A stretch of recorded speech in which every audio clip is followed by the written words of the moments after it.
بسم اللہ الرحمن الرحیم۔ شروع اللہ کا نام لے کر جو بڑا مہربان نہایت رحم والا ہے۔ اسلامک ہب کے معزز دوستوں، میں ہوں ماجد ملک اور آپ تمام دیکھنے اور سننے والوں کو السلام علیکم۔ معزز دوستوں، اسلامی معلومات کا ایک اور منفرد موضوع لے کر آج آپ کی خدمت میں حاضر ہیں۔ گزشتہ ویڈیو میں ٹائم کی کمی کی بدولت ہم نے حضرت ابراہیم علیہ السلام اور قصہ نمرود بیان کیا تھا۔ آج ہم اللہ پاک کے نیکوکار بندے اور پیغمبر حضرت ابراہیم علیہ السلام کی بقیہ زندگی کے اہم پہلو ڈسکس کریں گے۔ تو آئیے جانتے ہیں کہ واقعہ نمرود کے بعد آپ علیہ السلام نے کن کن مشکلات کا سامنا کیا اور آپ کی زندگی کیسے گزری۔ معزز خواتین و حضرات، حضرت ابراہیم علیہ السلام نے جب قوم کی ہٹ دھرمی، انکار اور کفر پر اصرار دیکھا تو نا امید ہو کر ہجرت کا ارادہ فرما لیا۔ حضرت ابراہیم علیہ السلام نے اللہ کی رضا کے لیے قوم سے جدائی اختیار کر لی اور ان کے ملک سے ہجرت فرما لی۔ ہجرت سے قبل اللہ نے آپ علیہ السلام کو اولاد کی نعمت سے محروم رکھا۔ ہجرت کے دوران آپ کے ساتھ آپ کے بھتیجے حضرت لوط علیہ السلام تھے۔ بعد میں اللہ تعالیٰ نے آپ علیہ السلام کو بھی نیک اولاد عطا فرمائی اور نبوت و کتابت آپ علیہ السلام کی نسل میں مقرر فرما دی، یعنی آپ علیہ السلام کے بعد مابعوث ہونے والا ہر نبی آپ ہی کی اولاد میں سے تھا، اور آپ کے بعد نازل ہونے والی ہر کتاب آپ علیہ السلام کی نسل کے کسی فرد پر نازل ہوئی۔ یہ آپ علیہ السلام کو اللہ تعالیٰ کی طرف سے انعام ملا کیونکہ آپ علیہ السلام نے اس کی رضا کی خاطر اپنے وطن، خاندان اور قبیلے کو چھوڑ دیا تھا اور ہجرت کر کے اس مقام پر تشریف لے گئے جہاں آپ اپنے رب کی عبادت کر سکتے تھے اور لوگوں کو اس کی طرف بلا سکتے تھے۔ حضرت ابراہیم علیہ السلام ہجرت کر کے جس علاقے میں گئے وہ ملک شام تھا۔ حضرت ابو ہریرہ رضی اللہ تعالی عنہ سے روایت ہے کہ حضرت ابراہیم علیہ السلام نے 3 موقعوں کے سوا کوئی جھوٹ نہیں کہا۔ ان میں 2 اللہ کے لیے تھے جن سے اللہ کے دین یعنی توحید کا نیب ثابت کرنا مقصود تھا۔ تیسرا واقعہ یہ ہے کہ ایک دن حضرت ابراہیم اور حضرت سارہ علیہ السلام سفر میں تھے کہ ایک ظالم بادشاہ کے شہر مصر سے گزر ہوا۔ اسے بتایا گیا کہ یہاں ایک مرد آیا ہے جس کے ساتھ ایک حسین ترین خاتون ہے۔ اس نے آپ کو بلا بھیجا اور پوچھا کہ یہ عورت کون ہے۔ آپ علیہ السلام نے فرمایا یہ میری بہن ہے۔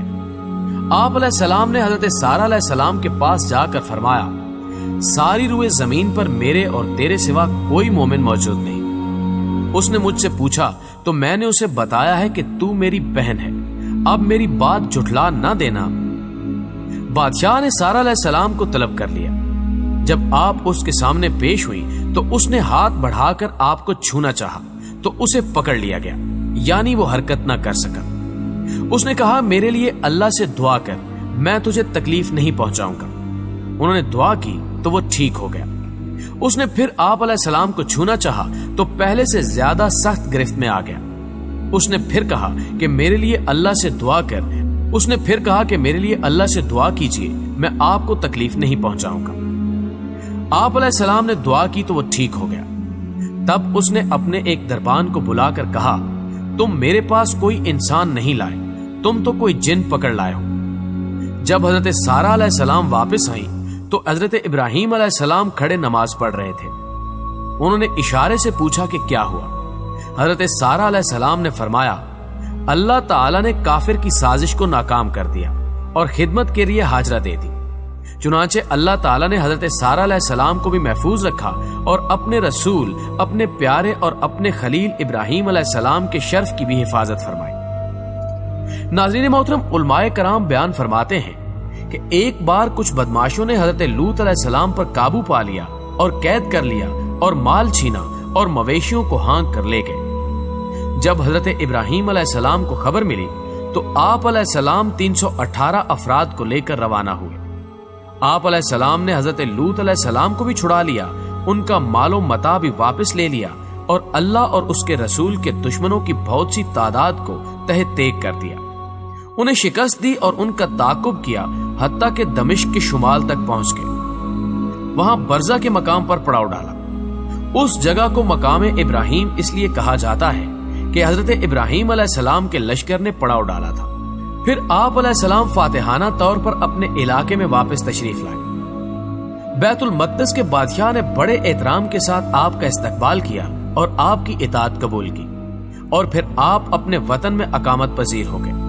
آپ پر اللہ کی طرف سے درود و سلام ہو۔ اس وقت تک حضرت ابراہیم علیہ السلام کے ہاں کوئی اولاد نہ تھی۔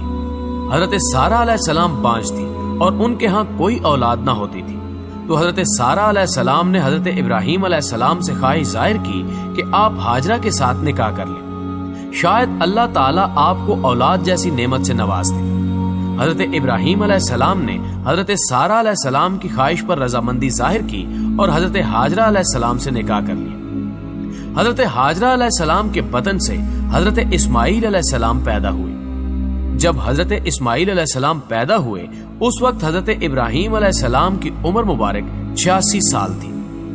حضرت اسماعیل علیہ السلام کے 13 سال بعد حضرت اسحاق علیہ السلام پیدا ہوئے۔ معزز خواتین و حضرات، حضرت ابراہیم علیہ السلام کو اللہ سبحانہ و تعالیٰ نے بیٹے کی نعمت سے نوازا۔ یہاں پر بھی حضرت ابراہیم علیہ السلام کی آزمائشوں کا سلسلہ ختم نہ ہوا۔ حضرت ابراہیم علیہ السلام اللہ کے حکم سے حضرت ہاجرہ علیہ السلام کو بیابان، ریگستان، جنگلوں کے درمیان تنہا اور شیر خوار بچے حضرت ابراہیم علیہ السلام کو چھوڑے، ساتھ میں ایک مشکیزہ اور چند کھجوریں دی۔ جب حضرت ابراہیم علیہ السلام واپس آنے لگے تو حضرت سارہ علیہ السلام نے کہا کہ آپ ہمیں تنہا اس جگہ پر کیوں چھوڑ کر جا رہے ہیں؟ تو حضرت ابراہیم علیہ السلام نے اس بات کا کوئی جواب نہ دیا۔ دوبارہ حضرت ہاجرہ علیہ السلام نے یہی التجا کی اور پوچھا کہ آپ ہمیں تنہا کیوں چھوڑ کر جا رہے ہیں؟ تو حضرت ابراہیم علیہ السلام نے پھر بھی جواب نہ دیا۔ پھر خود ہی کہنے لگی، کیا آپ ہمیں اللہ کے حکم سے چھوڑ کر جا رہے ہیں؟ جواب میں حضرت ابراہیم علیہ السلام نے فرمایا، ہاں، اللہ کے حکم سے چھوڑ کر جا رہا ہوں۔ تو حضرت ہاجرہ علیہ السلام نے اللہ کا شکر ادا کیا اور کہا کہ وہ ضرور ہمیں ضائع نہیں ہونے دے گا۔ حضرت ابراہیم علیہ السلام جب حضرت ہاجرہ علیہ السلام اور حضرت اسماعیل علیہ السلام کو دشت و بیاباں میں چھوڑ کر واپس پلٹے تو چلتے چلتے سنیا گھاٹی پر پہنچے، جہاں سے حضرت ہاجرہ علیہ السلام اور حضرت ابراہیم علیہ السلام نظر نہیں آ رہے تھے۔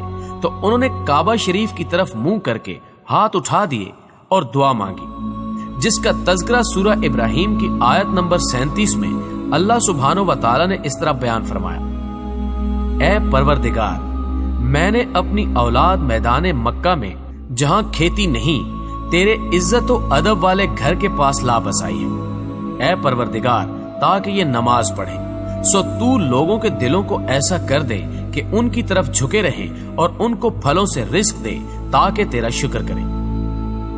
معزز ناظرین گرامی، حضرت ہاجرہ علیہ السلام خود مشکیزے سے پانی پیتی رہیں اور حضرت اسماعیل علیہ السلام کو دودھ پلاتی رہیں، حتیٰ کہ ایک وقت ایسا بھی آیا کہ پانی ختم ہو گیا۔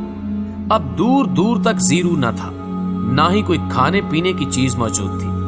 ننھے اسماعیل علیہ السلام بھوکو پیاس سے بلکنے لگے۔ حضرت ہاجرہ علیہ السلام اپنے بچوں کو تڑپتا نہ دیکھ سکی اور کوہ صفا اور کوہ مروہ کی پہاڑیوں پر چڑھنے لگی تاکہ کسی کو مدد کے لیے بلا سکے یا کچھ کھانے پینے کی چیزیں ڈھونڈ سکے، مگر اس ویرانے میں کھانے یا پینے کی چیز تو درکنار حضرت ہاجرہ علیہ السلام اور حضرت اسماعیل علیہ السلام کے علاوہ کوئی زیرو نہ تھا۔ حضرت ہاجرہ علیہ السلام ممتا کی ماری کبھی ایک پہاڑی پر چڑھتی تو کبھی دوسرے پہاڑ پر۔ اسی حالت بے چینی میں حضرت ہاجرہ علیہ السلام نے 7 چکر مکمل کر لیے۔ 7واں چکر مکمل کرنے کے بعد جب واپس آئیں تو دیکھتی کیا ہے کہ حضرت اسماعیل علیہ السلام کی ننھی ایڑیوں سے پانی کا چشمہ پھوٹ نکلا ہے۔ حضرت ہاجرہ علیہ السلام کی آنکھوں میں شکر کے آنسو آ گئے۔ حضرت ہاجرہ علیہ السلام نے مشکیزے کو بھرا اور چلو بھر پانی پیا، مگر پانی تھا کہ بہہ چلا جاتا تھا۔ تو حضرت ہاجرہ علیہ السلام نے اس کے ارد گرد پتھروں کو رکھا اور ایک منڈیر بنا دی اور فرمایا، زمزم یعنی ٹھہر جا۔ یہ وہی متبرک زمزم ہے جس کو زائرین حج ہر سال بڑے ذوق و شوق سے پیتے اور اپنے ہمراہ لے کر جاتے ہیں۔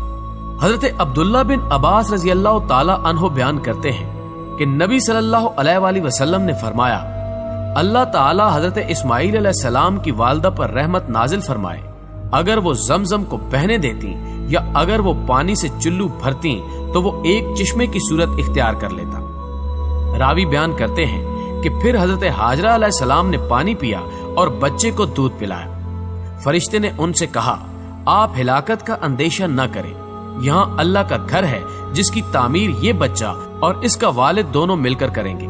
اللہ اپنے لوگوں کو ضائع نہیں ہونے دیتا۔ معزز دوستو، بنو جریم مکہ کے نشیبی حصے میں ٹھہرے ہوئے تھے۔ انہیں ایک پرندہ منڈلاتے نظر آیا تو بولے، یہ پرندہ تو پانی پر منڈلایا کرتا ہے، ہم تو جب وادی سے گزرتے ہیں تو یہاں پانی نہیں ہوتا۔ انہوں نے 2 آدمی حقیقت معلوم کرنے کے لیے بھیجے تو انہیں پانی نظر آیا۔ انہوں نے پانی کی موجودگی کی اطلاع دی، سب لوگ آ گئے۔ چشمہ زمزم کے پاس حضرت اسماعیل علیہ السلام کی والدہ موجود تھی۔ ان لوگوں نے کہا، کیا آپ ہمیں اجازت دیتی ہیں کہ ہم یہاں خیمہ زن ہو جائیں؟ انہوں نے فرمایا، جی ہاں اجازت ہے، لیکن اس چشمے کی ملکیت پر تمہارا کوئی حق نہیں ہوگا۔ انہوں نے کہا کہ ٹھیک ہے۔ پھر انہوں نے اپنے گھر والوں کو بھی وہاں بلوا لیا۔